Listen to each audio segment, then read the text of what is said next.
İçinde bulunduğumuz tapınağın tarihi kentten daha eski. Yani Seleukosların kurmuş olduğu kentten daha eski.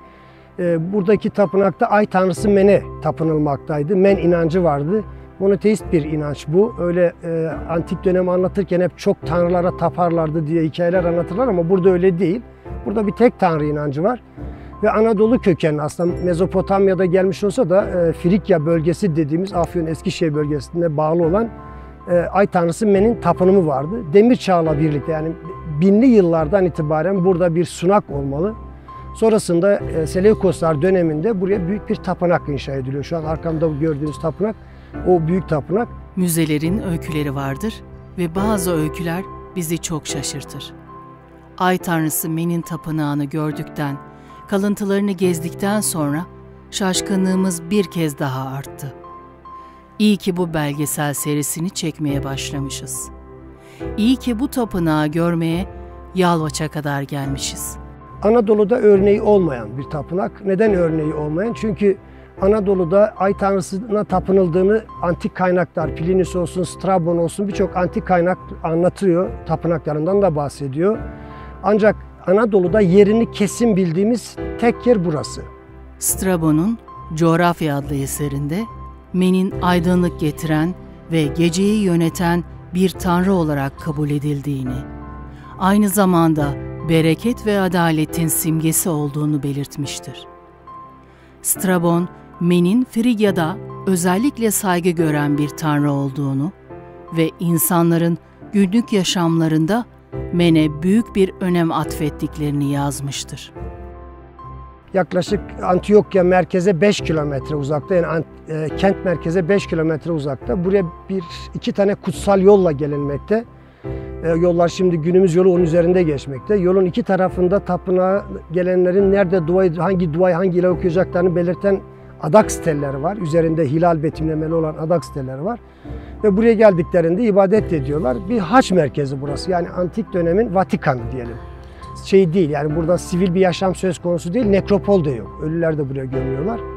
Ve burada sadece Strabon anlatıyor, diyor ki Antiyokya yakınlarında diyor Men Askeneus diye bir tapınak var diyor. Bu tapınağın diyor çok sayıda kölesiyle geniş arazileri var. Anlıyoruz ki Yalvaç Ovası'ndaki köylerin çoğu tapınak için çalışıyorlar. Ve yılın belli mevsimlerinde, bahar ve sonbahar aylarında iki büyük festival düzenleniyor. Özellikle sonbahardaki Haç Festivali'dir o. İşte komşu bölgelerde, yani Pisidya dediğimiz, şu an içinde bulunduğumuz bölge Pisidya. Pisidya dışında Likonya, yani Konya tarafında, Frikya, İzaurya, Alanya tarafında ve Pisidya bölgesinde gelen hacılar burada hacı oluyorlar. İbadetlerini yere getirip işte tıraş olup kurbanlarını kesip tekrar yurtlarına dönüyorlar. Yani Antiyokya'nın tarihi höyüklerle birlikte aslında Neolitik'te başlıyor ve günümüz Yalvaç'ıyla devam ediyor. Tarihin her noktası öykülerle doludur ve bazı öyküler insanın merakını besler. Ay tanrısı Men'in öyküsü de, tapınağın öyküleri de oldukça ilgi çekici. Kazı Başkanı Profesör Doktor Mehmet Özsanlı'nın verdiği bilgiler karşısında gerçekten büyülendik. Sakin şehir ünvanı almış Yalvaç'a gelip bu tapınağı görmenizi, öykülerini dinlemenizi tavsiye ederiz. Biz antik dönemde Hristiyanlık ve Musevilik inancından önceki inançları hep onların yazdığı metinlerle okuduk. Kendilerinden kalan metinler de vardı ama daha çok Hristiyan dünyası, Hristiyanlık öncesi dinler hakkında büyük bir tahribat yaptı. Hep bunlar işte putperest, politeist olarak anlatıldı. İşte çok tanrıya tapıyorlardı vesaire vesaire. Ama Men tapınağına baktığımız zaman elimizde yazılı kaynaklar var. Burada ay tanrısı Men'e tapınılmakta. Ay'a tapınmıyorlar.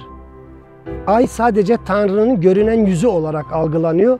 Esas Tanrı her yerde. O her şeyi duyan, her şeyi işten olarak ve Men Tyrannos'tur sıfatı, efendi. Bir sürü epiteti var. Yani bugünkü benzetmek yanlış olmaz herhalde. Allah'ın 99 adı gibi düşünmek lazım. Men'in de neredeyse 100'e yakın bu şekilde şeyleri var, sıfatları var. Frigya mitolojisinde Men, başındaki frig külahı, kemerli gömleği, mantosu ve tozluğu ile uzun saçlı genç bir adam olarak resmedilmiş.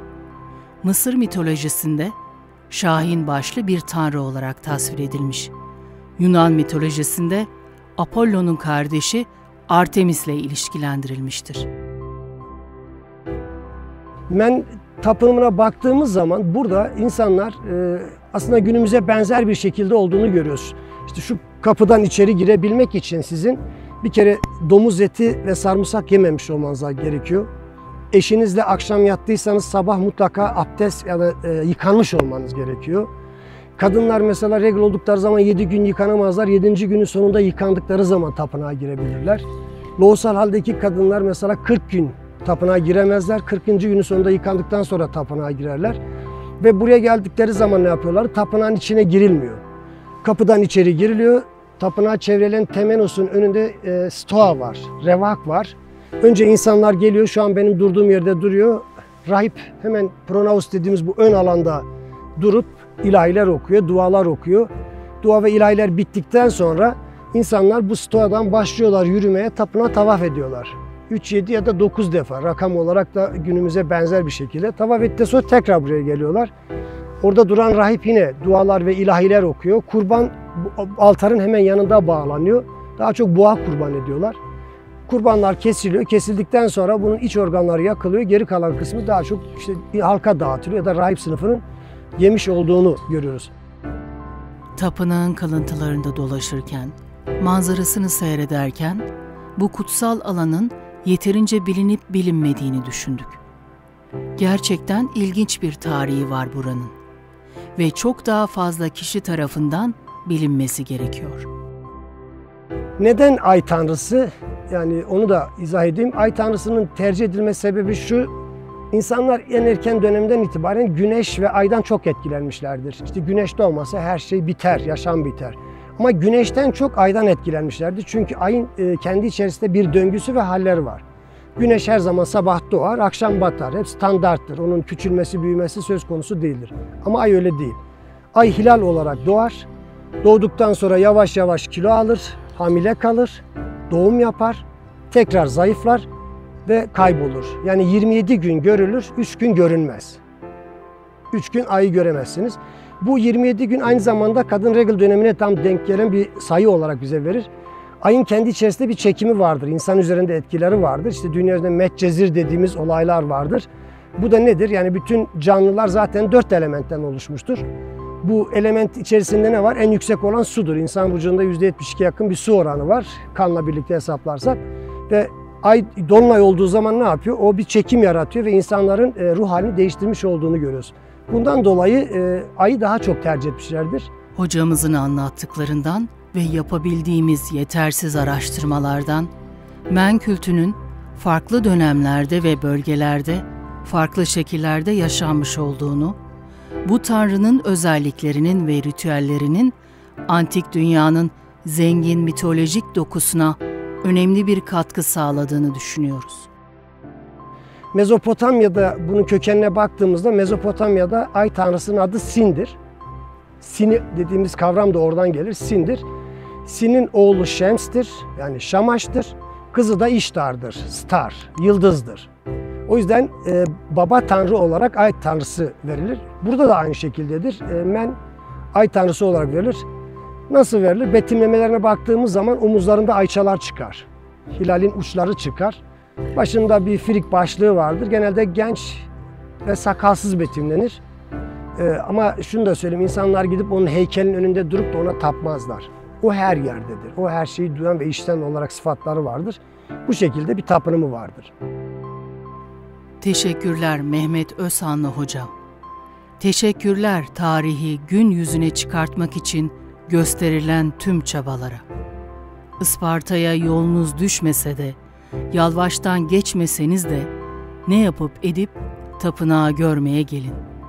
Gelin ve öykülerini yerinde dinleyin. Tabii ki Yalvaç'ı benim için en ayrıcalık kılan şey Men Tapınağı. Yani dünyada hiçbir yerde göremeyeceğiniz 1600 rakımlık, burada astronomi çalışmaları falan da yapıldığı için antik dönemde. Buraya geldiğiniz zaman gerçekten insanların neden böyle bir yere tapınak yaptıklarını, hemen ona ne kadar yakın olduklarını daha iyi hissediyorsunuz. Bu beni mutlu ediyor.